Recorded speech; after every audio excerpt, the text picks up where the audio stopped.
Blog Talk Radio. Hello, everyone in the franchise world. My name is Paul Segreto, and this is Franchise Today. Yep, I'm back after a week on the road, and I really appreciate Stan Friedman filling in for me last week as my guest host. We'll be working together as we enter the new year as co-hosts, so it's really an exciting time, and if anything, that was a great test run.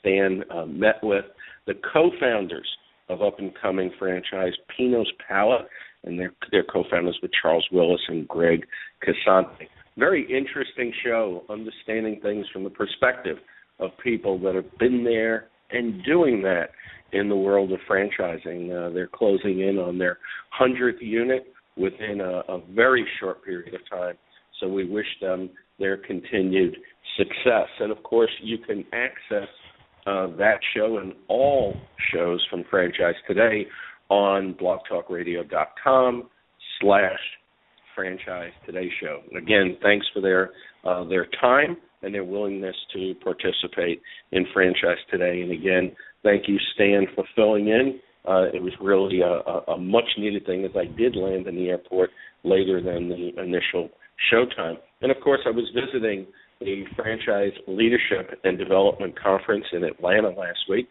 put on by our friends and our strategic partners on Franchise Today, which is Franchise Update Media Group. What a fantastic event last week, and I was really impressed by one of their keynote speakers, Peter Sheehan. If you ever have an opportunity to listen to this Aussie speak, he is fantastic. One of the best informative and engaging and entertaining speakers I've heard in a long time, and he talks a lot about change and change management. He really brought up something that really was my takeaway from the whole event, which is more is not better, better is better. Really stuck with me, and hopefully we'll be able to use some of his insight in our efforts as we expand the show. So I also want to thank again, Gary Gardner and Therese Bilkin at the Franchise Update Group for continuing to put on some of the best conferences in franchising, and my best wishes to Therese, who was actually down with the flu through the events. We didn't get a chance to see her, and hopefully she recovered enough before they were able to take off for Europe at the end of the week. So that's our friends at Leadership and Development Conference, and we look forward to strengthening our partnership with Franchise Update Media Group. This week, tomorrow, I'll be off to the West Coast Franchise Expo, put on by our friends at MFV Expos. Another great event, of course, this one working with franchise candidates. There'll be hundreds of franchisors that will be promoting their brands at the Anaheim Convention Center in Anaheim, California. Another great event on the tour of West Coast Franchise Expo, Franchise Expo South, and International Franchise Expo, which, of course, is in June in New York City. I'll be presenting on Friday at 9 a.m. to 12:30 p.m. in a symposium with Lee Plave and Therese Huska. If you're a franchisor and you're there and you have some time, I highly suggest attending that session, not because I'm presenting, but because of the topic, which is Web 2.0, social networking, and data in franchising. And in light of all the recent data breaches in business and specifically in franchising, I'm sure Lee Play will have some very interesting comments to make on that. So it's West Coast Franchise Expo. If you're going to be there, hey, let's hook up, let's have a drink, a cup of coffee, or just say a couple of great passing words. And I remind everybody to look at the IFA's newest website, franchiseactionnetwork.com, and get involved. As we know, franchising is under attack at the state and federal level. It's really important that we all do our part.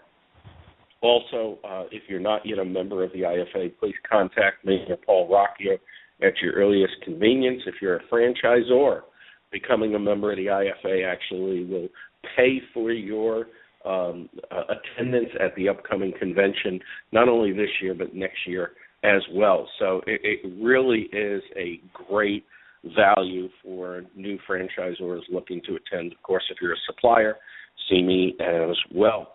Upcoming guests on the show, we're really packing up the lineup. Next week, Marianne O'Connell from FranWise will be calling in from the West Coast, and Marianne will be celebrating a very big milestone in franchising, and we'll talk about that. But more importantly, we're going to talk about women in franchising and some of the challenges and where they are today, because we have more and more females entering franchising, especially at the franchisee level. We have some very, very talented individuals at the C-level position throughout franchising, so we'll talk about that. On November 5th, the following week, I'm honored that Dr. John Hayes will be calling in from Dubai. We'll be live with him, and we'll talk about his upcoming book, which will be released on November 15th. And John really is a fantastic resource for individuals looking to get into franchising. And then we have a couple of open weeks, which we're finalizing some guests on the 12th and the 19th. We'll be replaying the day before Thanksgiving. And then on December 3rd, which is really going to be something coming out of the West Coast Franchise Expo, as I explained, our session on social networking and data. Tom Epstein, from the principal at Franchise Payment Network and Lee Plave, will be my guest that day, and we're going to talk about data in franchising, data breaches, and what you could do as franchisors, what you need to do as franchisors to protect the data, the very valuable data that we receive from our customers. So, Franchise Today is really rocking. We'll be starting our 6th year after the first of the year, which is real exciting. Stan Friedman will be my co-host for the new year. And we have a lot in store for you. We'll be bringing back our 6th annual Franchise Legal Series. Right now the projections are that will be a 10-week series. We'll also have our 4th annual Franchise Finance Series. That'll be anywhere between 2 and 4 weeks, and then also our new Franchisor Spotlight Series. And, of course, we try not to be promotional on Franchise Today, so we're looking for franchisors that could explain to us, some of the best practices that are used to be successful today. It's really important as we continue to work with emerging franchisor brands in light of all the aggressive attacks at the state and federal level. We want to make sure we get off on the right foot with these franchises, and, of course, developing a culture is very important. And I'll lead into, today's guest. Very excited to have on the show today Evan Hackel. Evan is the founder and principal of Ingage Consulting, a consulting firm focused on improving the performance of franchises by improving the relationship between franchisees and the franchisor. He is also the CEO of Tortal Training, the largest provider of training to the franchise industry. Evan has over 30 years of experience in franchising, where he's helped start 3 different successful franchising systems. Evan, welcome to Franchise Today. Paul, it's terrific to be here. I'm very much looking forward to the show. Yeah, I think it's really going to be great. It's a very hot topic that we'll be talking today, better together by engagement. And before we go forward, although it's a non-promotional show, I think it's important for our listeners to understand, where your focus is with Ingage Consulting, because I know you're very passionate about, culture and franchise relationships, but you also have a very unique approach through engagement. So if you can give me kind of a high-level view of some of what Ingage Consulting does, I think that would set the pace nicely for today's topic. Thank you, Paul. And you are right. I'm tremendously passionate about this concept of better together. And what I have experienced in my background, and you covered a little of it with the 3 franchise systems I started, but probably the most influential experience for me was I took over a franchise system with 200 franchisees, about $700 million in system-wide sales, and the system itself was in bankruptcy. And I, in 4 years, turned that system around and grew it to $2 billion in sales. We went from 200 franchisees to about 350 franchisees. And the experience that I had when everyone was working together and how profoundly that impacted the franchise business was just truly incredible. And then I later on took over a much larger $3.5 billion system, and I applied the same concepts to this very successful franchise system, and I started to watch that system take off and that system grow. So sort of philosophically what the concept is if you actively involve everyone in the franchise system into the process of running the franchise system, and that everyone has a responsibility for the success of that system, that things change and how people act change. So what we did in the case of the bankrupt franchise system is we got the franchisees to be really involved in building the business plan and the strategic plan for the company and how the company would be successful. So the process of getting people involved was huge. We did all these town hall meetings all around the country where we got a lot of feedback, and we reached out to people, but we also created a tremendous number of advisory councils. So we went out and we created a communications council. We created a marketing council. We created a council. This company, by the way, is named Flooring America. So they were in floor covering, and obviously they had salespeople, so we actually created a council of salespeople. We created a training council. We created an innovations council for people willing to try and experiment and do new things. Of course, we had a marketing council. So every area that we could think of that we could get franchisee input, we did. And by working with all these councils, working with the franchisees, doing these town hall meetings, we got such high levels of involvement. And when we finally developed the strategic plan and shared it with the organization, there was such strong support. So just to give everyone sort of a little feel or flavor, the company was in bankruptcy. The franchisees were livid. I mean, livid. And, no one wants to be part of a bankrupt franchise system. I mean, they all wanted out. And in fact, the judge reduced the term of everyone's franchise agreement to 1 year, and they could leave and literally stay in the business. They just have to change the name of their business. So we needed to keep them. We had 202 franchisees, and 200 of them stayed. And we transitioned from this concept of fighting to this concept of better together. And it changed everything. And then we went further after the plan, and we started getting all of our franchisees to work together in regional groups so that the franchisees were helping each other, and we kept the flow of information.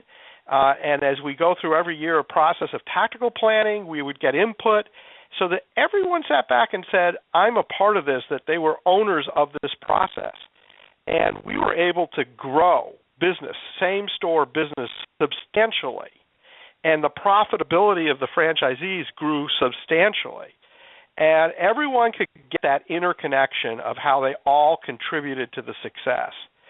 So when I look at my consulting business, what I look at is opportunities on how the franchise system can better involve the franchisees in the processes that they're doing. And by doing that, they will get much better information. They will produce better programs. And I think this is, and I know I'm going a little bit long here, Paul, but I think this is really such an important point. A franchise system is always better the more input they get from the system itself. And it's easy to sit there in the ivory tower, and I have to tell you, I was in the ivory tower until this experience before, and think, we kind of all know it. We're hearing it. So, the franchisees should just trust us that we know what we're doing. But the reality is when you involve people that are doing it, real-world people actually living it every day in the process, you get better ideas. And then when you start working with them on the implementation, you get ideas that are more implementable. So it is such a huge part of the process. So we look at very conventional things that people do, but we look at ways to do them that are engaging with the franchisees so you get a better result and that the franchise system is much more willing to buy in to that result. Does that make sense? It makes a great deal of sense, and I think it really is the backbone of what we talk about a lot, about interdependency of the franchise relationship. And certainly don't feel any qualms whatsoever about talking long about that. It's very, very important. And a matter of fact, I'm almost embarrassed to come back with a short 3-word question to you so that we can simplify this, and that basically is, what is engagement in your mind? What is engagement? Because I think a lot of people don't understand that. Well, look, it's interesting. When I started this consulting business, the term engagement wasn't all that well known, and the word has sort of become, very commonplace. People talk about the importance of engagement, but I do think that people look at engagement as like this, a simple thing of, communicating, involvement. But I think engagement's further. I think engagement is an active participation. It's when people look at that being part of that franchisee differently. So to me, an engaged franchisee is somebody that sits there and feels like they're a partner, and that they sit back and they feel like they're valued and they feel like what they do matters. An unengaged franchisee is a franchisee that feels like they're a customer of that franchise system. They're not bad people. They're supporting the system, but they don't sit back and say to themselves, "This is me. I'm part of it. If it succeeds or fails, I contribute to either direction." They sit back and they cross their hands and they look at management and say, "What are you going to do?" And that, in my opinion, is the relationship that most franchisor and franchisees have. When you can change that relationship and you create that engagement where the franchisee sits back and feels like that they're a partner, feels like what they say matters, feels like what they do matters, it changes the dynamic. And Paul, if I can, I'm going to just switch right in here and I'm going to share some interesting and incredibly powerful information. Yes. I work with Eric Stites at Franchise Business Review, and we did the largest survey of U.S. franchise systems, I should say North American franchise systems. We surveyed 24,000 franchisees in over 300 brands. And in this survey, we created what we call the Engage Barometer, and it's a measurement of engagement. So we don't ask people, are you engaged? That would be kind of silly. But we ask them questions and we score them to determine levels of engagement. So what we did is we took that grouping of 24,000 franchisees and we broke them into quartiles. So the quartile, the top quarter, and we compared it versus the bottom quartile. And so when we looked at engagement, and this is a very powerful and interesting statistic, we asked franchisees to describe their financial results, and they could describe them in any which way they wanted to, but we had this level of strong or very strong, which were the top 2 levels of how they could present their financial statements. And I think when a franchisee says their results are strong, that's a pretty powerful statement that they're making money and they're successful. Well, in the top quartile of franchisees that we determined were engaged, 70% of them resulted in saying that they had strong or better performance.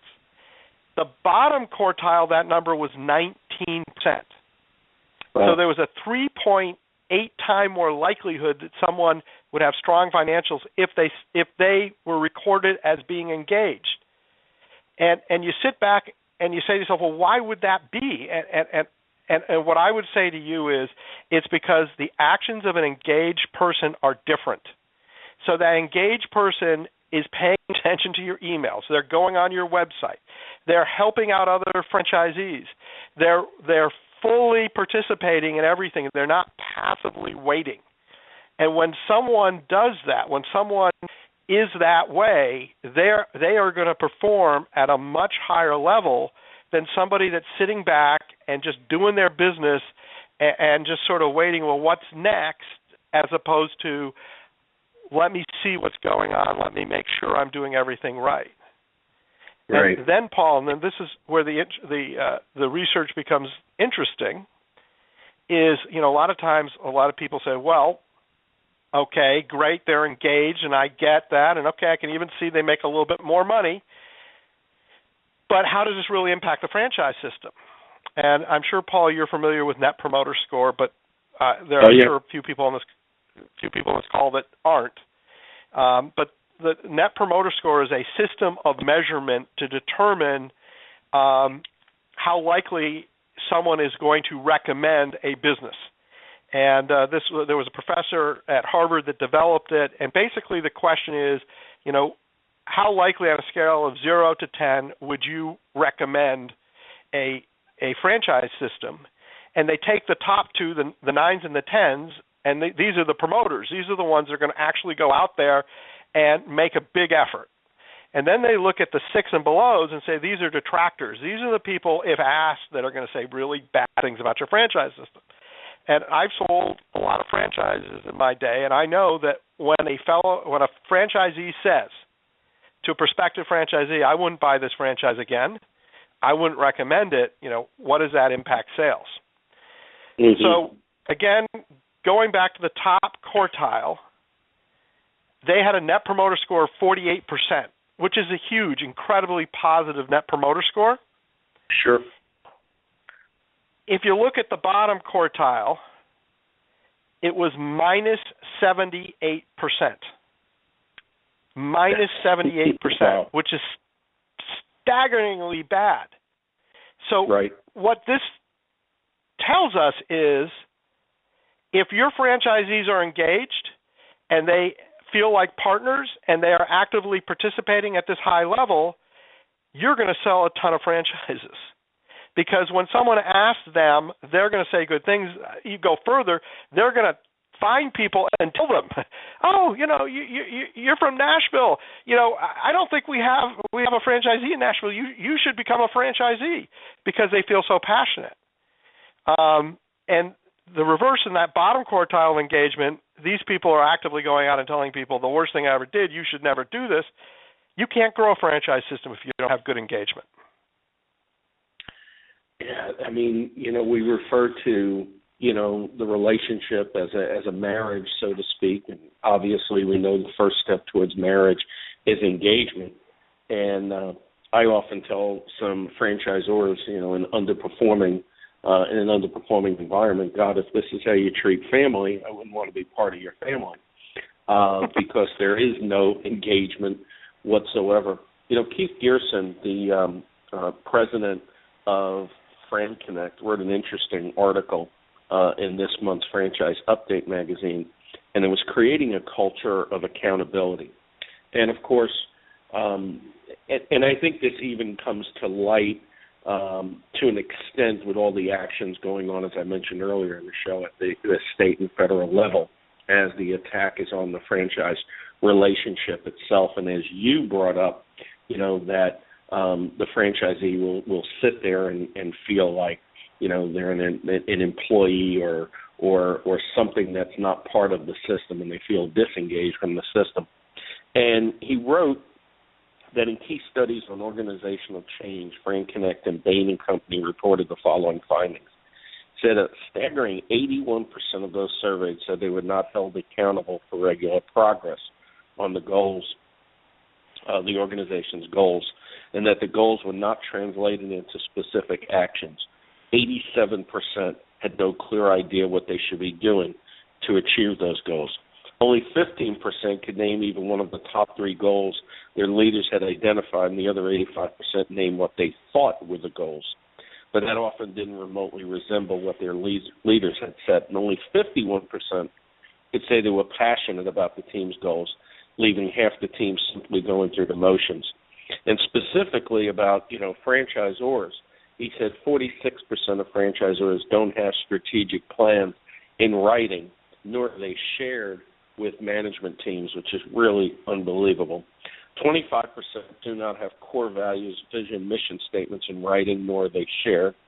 25% of franchise organizations are without detailed job descriptions, and 38% have no formal evaluation in place.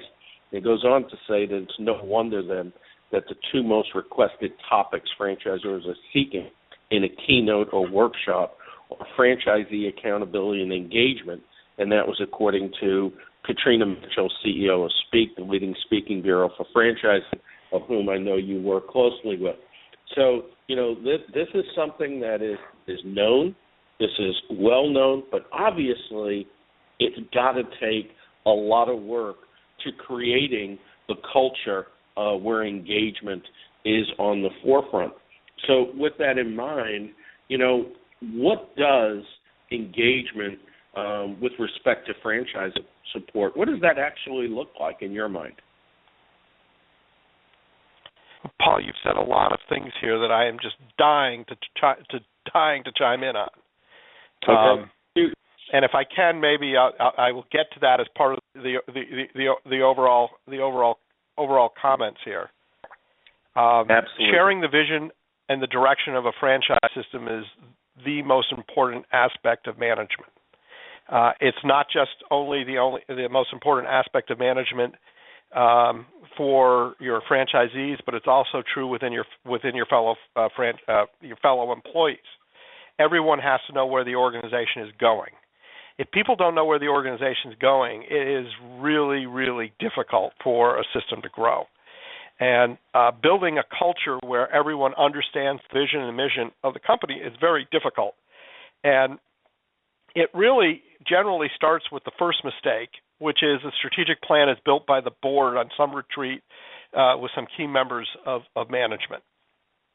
And, board's smart, management's smart, but there is no buy-in, there is no feeling of support by either the staff or the franchisees because they weren't part of the system. It's natural human emotion when first faced and presented with information to question it and doubt it and wonder if this is a secret plan to get me. And so you have to start with everyone, your employees, all the stakeholders, your franchisees, and I'm going to go further here because I think this is important. The staff of the franchisees all need to be involved in helping the organization in some fashion build their strategic plan, and it's a very involved process. I've been fortunate enough to do this with, obviously within my own franchise businesses, but with some very good clients, and it's incredibly powerful. When you have everyone involved in the process, they're more open and receptive to it, but it doesn't stop there. And when I was running franchise businesses, and I do this within my small consulting firm and training company, is every time we have a meeting with everyone in the organization, we always start off with somebody sharing the mission, vision, and values of the company. We do not ask them to read them. I think reading them is good, but I think it's even better when people talk about which ones matter the most to them and why do they matter most to them. So we ask everyone to share what they value the most and give examples of how they see it within the organization. And so by doing this, you create this culture. With our employees in the franchise business, and we do it here also in my business, the first question on their review is, in your own words, what's the vision of the company? And the second question on the review is, how in your role do you help the company achieve that vision? And everyone, when they're hired, is given the review prior to starting work, so they know what the review is about. And in fact, we do a self-review, and then the manager does a review, and I can go on to why self-reviews are so important, but I won't. When you work with franchisees, a franchise consultant works with them, the conversation about the vision, how you're going to get there, and every franchisee should have their own business plan, which companies should help do. So having this feeling of having a shared vision that everyone understands is so important, because I don't know how you move together when people don't know where the target is. To me, it's incredible, and I'm looking up my research here. The top quartile says that 63% of them say management provides a clear vision for the company. The bottom quartile says 9% say management provides a clear vision for the company. So you can see here that sharing that vision is a key component of how you get people to be engaged.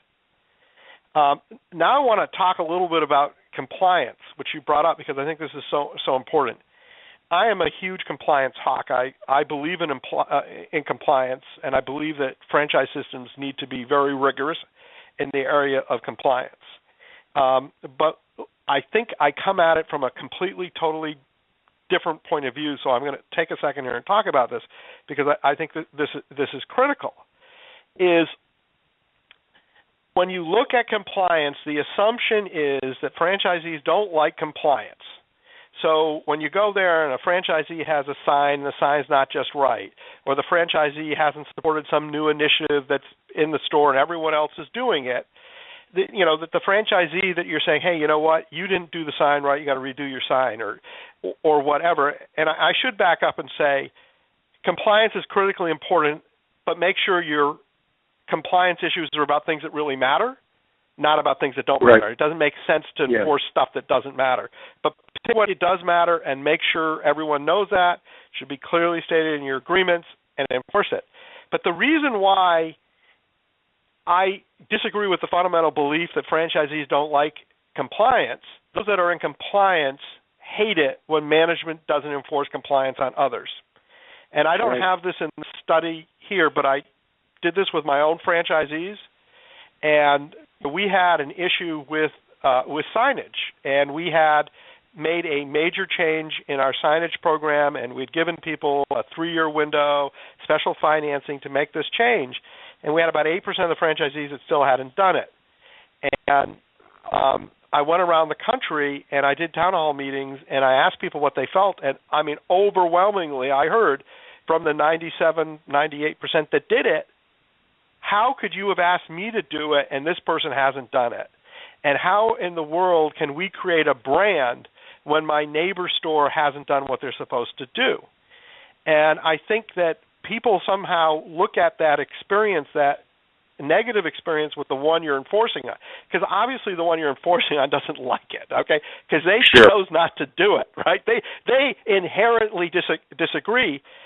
And there's a tendency always when you're managing to listen to that person and feel like, well, this must be everybody and et cetera. But what you're not hearing from is that silent group of people that did do it that are wondering why management isn't living up to its commitment. So to me, compliance is actually about supporting the franchisees. And it's supporting all the people that are doing the good things that they're supposed to be doing. I feel that one of the best ways, so to speak, of turning a good franchisee into a bad franchisee is to not enforce, issues that you've that one has done and the other hasn't, because obviously, like you say, they say, well, why did I do that? And it has to do with the integrity of the system and the integrity of the trademark.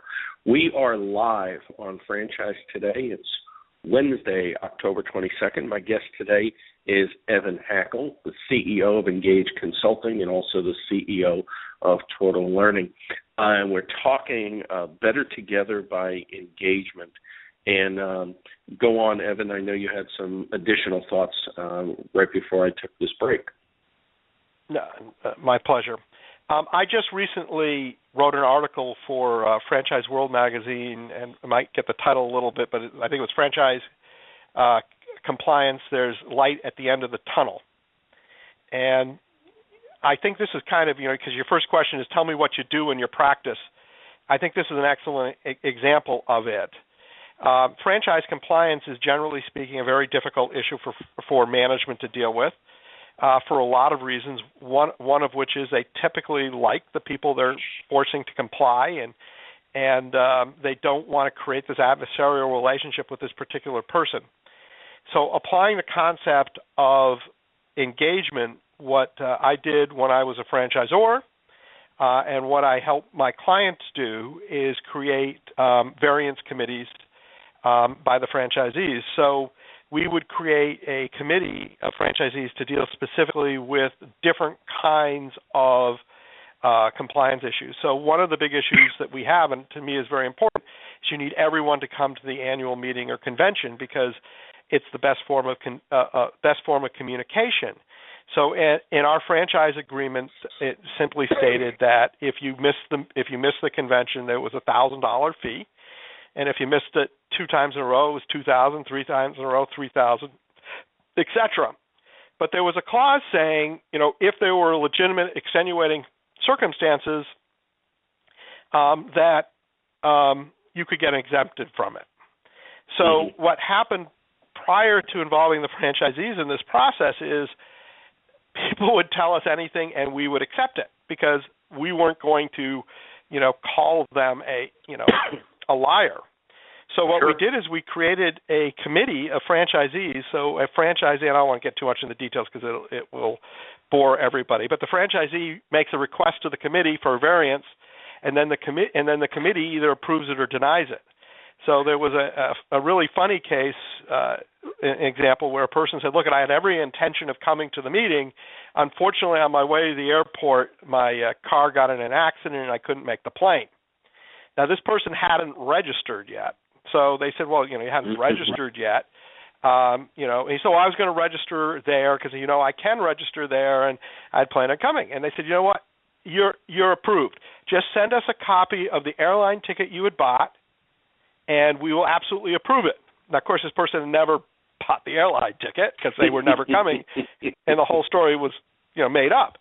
But I can tell you management would have approved it and never had the guts to say to the person, send us a copy of the bill, of the airline receipt, because we wouldn't want to be that confrontational. But the franchisees were, and it's much harder for the franchisee that's in violation to get mad when it's basically a group of their peers. And if people find this article, by the way, and I'm not going to go into it now, it actually tells pretty well step-by-step how to do this. It's very creative, but it really makes compliance much more palatable and moves smoothly in the system. And, again, as I said before, the vast majority of your franchisees support your compliance issues. So I do think it's important. Okay, I am done, answering that question. Yeah. So that article is Franchise Compliance, a Light at the End of the Tunnel. It's in the September 2014 issue of Franchising World. And I'll go a step further and tell you it's on page 31. And it was a really great article. And I'd like to also say that the following article was my article about positively memorable experiences. They're not just for customers. And I think that goes a long way with what we're talking about today in culture and relationships and engagement as well. Evan, as some of the people know, but not everybody knows, you and I work together on the IFA's Franchise Relations Committee. So if you would, give everyone a high-level view of what we do on the Franchise Relations Committee and how important it is to franchising in general. The overall goal of the Franchise Relations Committee is to advocate for healthy franchisor-franchisee relations and share information and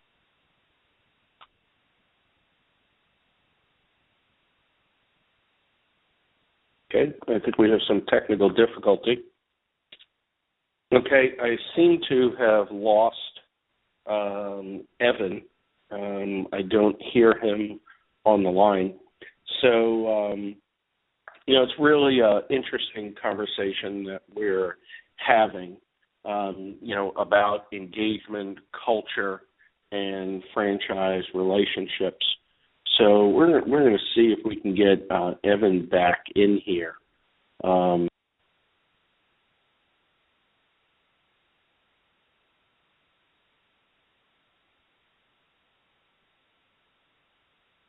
Anyway, a couple articles, in the Franchise Update magazine has created a culture of accountability.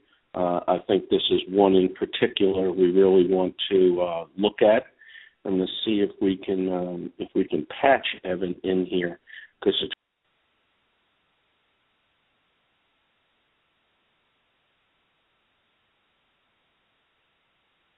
so Anyway, Evan, if you're listening in, please give a call or, call directly to my cell phone at 832-797-9851. We're in a world of technology, good, bad, ugly. Sometimes it doesn't quite work the way we want it to, and it becomes a problem. So again, we're talking about accountability. We're talking about engagement. And in Keith Gerson's article, he brought up a very good point about culture change and how it must be led, and that you can't delegate the initiative to HR, you can't delegate it to operations or anyone else. While these functions play important roles, the executive team must maintain ownership of the process. And that's really important. We must lead the culture change of the process, and make sure that every level of the organization that it's prioritized correctly at the top of every management objective.